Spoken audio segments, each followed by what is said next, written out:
আমরা রাজনৈতিক উদ্দেশ্য প্রণোদিত নোংরা এই বক্তব্যে তীব্র নিন্দা ও প্রতিবাদ জানাচ্ছি। পাশাপাশি মুহসিন হলের শিক্ষার্থীরা দেশবাসীকে ধর্মের নামে মিথ্যাচার ও অপরাজনীতি করা গোষ্ঠী থেকে সতর্ক ও সচেতন থাকার আহ্বান জানাই। ইতিপূর্বে হলের 100 শিক্ষার্থীদের জন্য শিবির বেডের ব্যবস্থা করেছে, এমন ডাহা মিথ্যাচারও প্রচার করতে দেখেছি, যা কখনোই কাম্য নয়। উপযুক্ত নোংরা ও মিথ্যা বক্তব্যের জন্য আমির হামজাকে অবশ্যই প্রকাশ্যে ক্ষমা চাইতে হবে।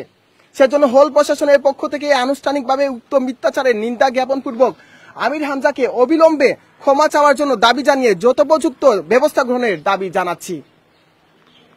আচ্ছা, প্রিয় সংবাদকর্মী, আপনারা অবগত আছেন যে ঢাকা বিশ্ববিদ্যালয়কে নিয়ে বিভিন্ন সময় বিভিন্ন জায়গায় ঢাকা বিশ্ববিদ্যালয়কে নিয়ে অপপ্রচার চালানোর চেষ্টা করা হয়। বহিরাগতরা এখানে এসে যদি কোনো অপ্রীতিকর ঘটনা ঘটায়, সেটা বিভিন্ন গ্রুপে তারা কিন্তু পোস্ট করে ঢাকা বিশ্ববিদ্যালয়ের শিক্ষার্থীদের নামে একটা চরিত্র হননের চেষ্টা করা হয়। ঠিক তেমনি ঢাকা বিশ্ববিদ্যালয় ইসলাম থেকে অনেক দূরে, এটা বোঝানোর জন্য আজান দেওয়া হয়নি গত 16 বছর, এইরকম একটা মিথ্যা বানোয়াট একটা কথা বলেছে জামাতের এমপি পদপ্রার্থী আমির হামজা। ইতিপূর্বেও জামাতের বিভিন্ন বক্তা, মানে যাদেরকে আমরা বলি কৌতুক অভিনেতা হিসেবে আমরা বলে মনে করি, কারণ তারা কোরআন হাদিসের রেফারেন্সের চাইতে বেশি মজার কথা বলে এবং বানোয়াট এবং মিথ্যা কথা বলে। এবং তারা কিন্তু দেখা যাচ্ছে পর্যায়ক্রমে সামনের যে শীতের মৌসুম, আমরা আশঙ্কা প্রকাশ করছি এই শীতের মৌসুমে তারা হয়তো বা এইরকম মিথ্যা তথ্য দিয়ে সারা দেশে সয়লাভ করে দিবে।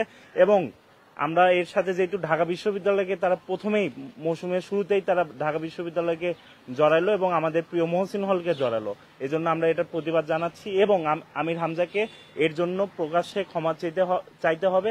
কেন তিনি আমাদের ধর্মীয় অনুভূতিতে আঘাত দিল এবং আমাদের এই যে মিথ্যা তথ্য, হলের সকল শিক্ষার্থী এটার বিরুদ্ধে আছে এবং এই যে মিথ্যা তথ্য দিল তার প্রতিবাদ আমরা জানাচ্ছি এবং তাকে অবশ্যই প্রকাশ্যে ক্ষমা চাইতে হবে। আর সে যদি ক্ষমা না চায় তাহলে আমরা পরবর্তী সিদ্ধান্ত হাজী মোহাম্মদ মহসিন হলের যারা শিক্ষার্থী রয়েছে তারা মিলে আমরা পরবর্তী সিদ্ধান্ত জানাবো।